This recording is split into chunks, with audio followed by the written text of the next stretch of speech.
Well, the word stela came to mind. S-T-E, actually double L-A, but I wouldn't spell it that way, would I? I'd leave one of the L's out. And, well, it was a four-sided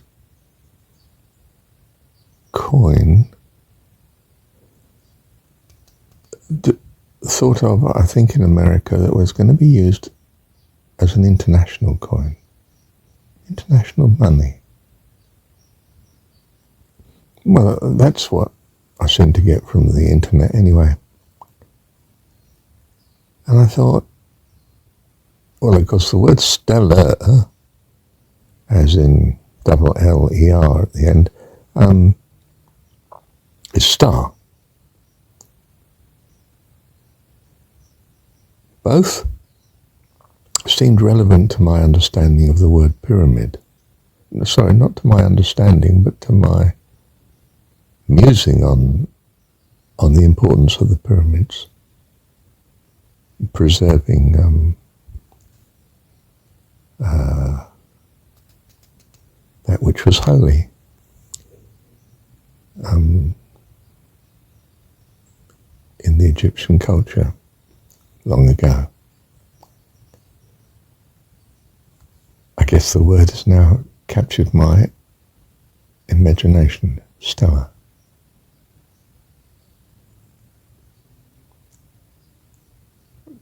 As I would spell it, S-T-E-L. Stella. Either E-U or just an A. Stella. Stella. No, it's Stella. E-U. I need Stella, don't I?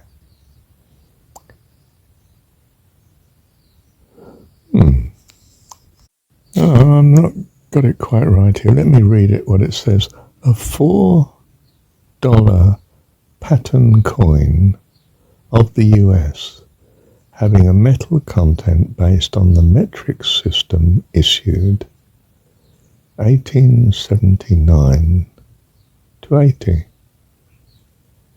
designed to be used as an international coin. Well, the spelling there was S-T-E-L-L-A, of course. I think I do prefer the A. I don't think I wouldn't use the double L. So in my phonetic spelling, I would spell it S-T-E-L-A. I'll settle for that. Thank you, Dad.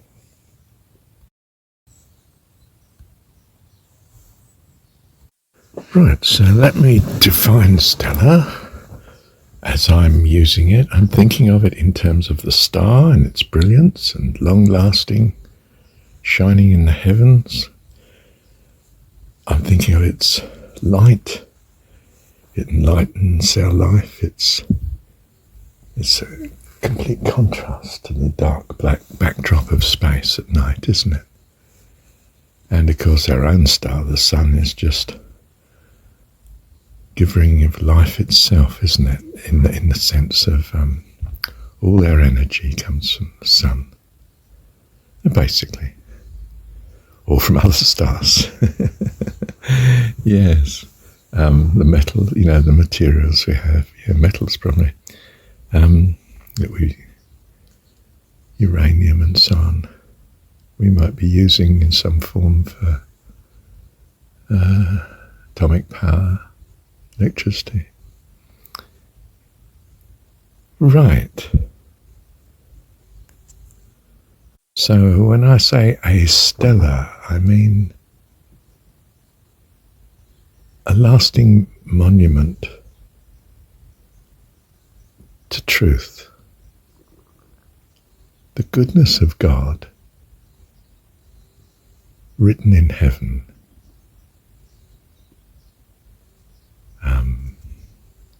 A pyramid is meant to be a stela in that way.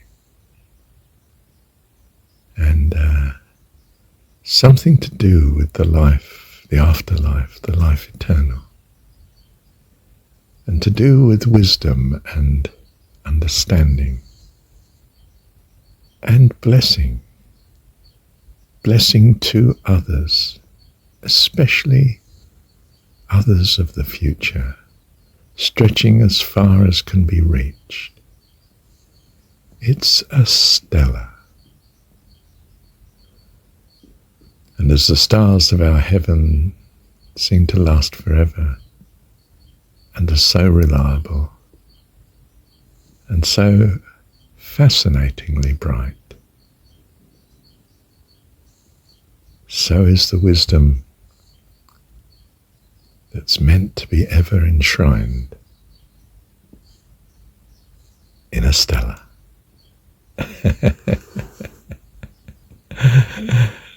Something like that is how I would define it now, and perhaps its use will change as time passes. Words change their meaning, don't they? And it's hard to know what they meant when they were first used compared to what they seem to be meant now. That's a problem when we look at Scripture. You know, to say Father, for instance, was reasonable in 1611. And possibly the people of 1611 meant it in a more formal way. You know, respect and head of the house and fear and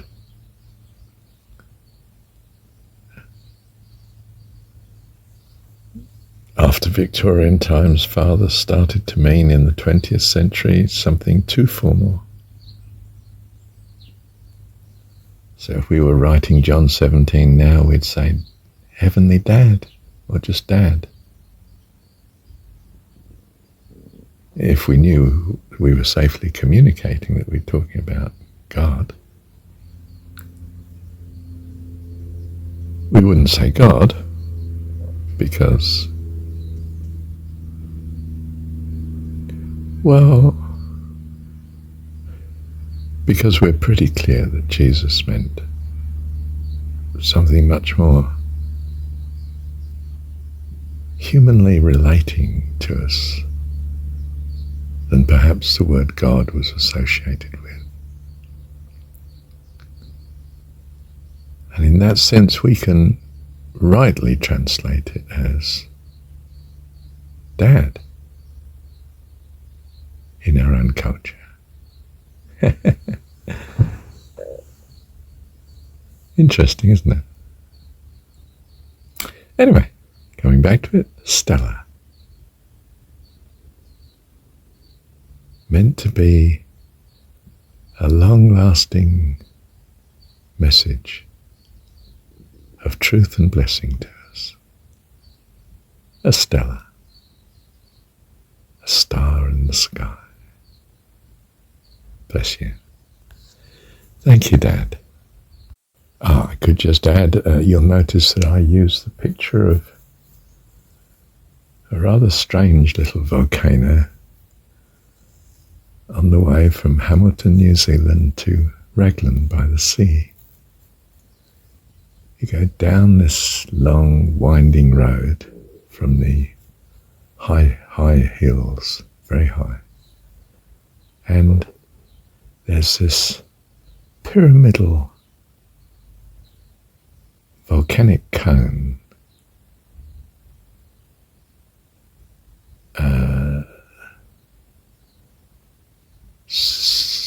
ahead of you. You've seen it in the distance at times, glimpsed it, but it was low then, didn't stand out so much. When you get up to it, it's, as in these pictures here that I use, looks remarkably pyramid-like. I mean, there's many hills, if you like, in New Zealand that are shaped like this. But it's very strange when you come from Essex, England countryside, I can tell you. And you look at it and you think, that has to be man-made. I mean, it so persuades me, coming from England, that there's something very unusual about that. In fairness, it doesn't look quite so pyramidal from at least one of the angles looking at it. But the overall impression is stark. So I've used a picture of that with these recordings. And when I use it, certainly from now on, if not also, I think I've almost used it that way in the past. This picture, or a picture of it, this particular little hill. I'm thinking of a stela. Thank you, Dad. Oh, I should just put a sort of semi-correction in here. I'm not sure as there was that much Egyptian record and writing actually in the pyramids. More so in the tombs.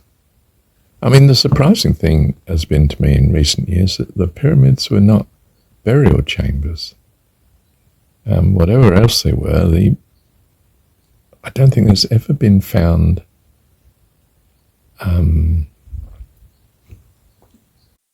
well, I saw somewhere on the net that no mummy had ever been found in a pyramid, but rather in the tomb which was built near it, perhaps even connected to it, but close. And that's where we've got a lot of the writing and record, hieroglyphic writing from. I think there's some in some of the pyramids.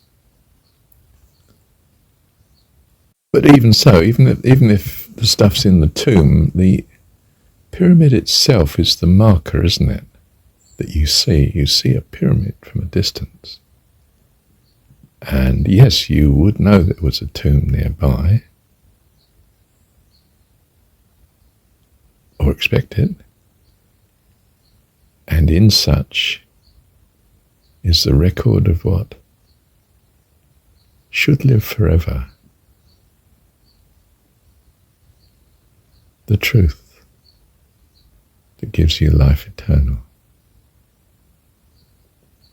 The blessing for us and all who happen upon such a structure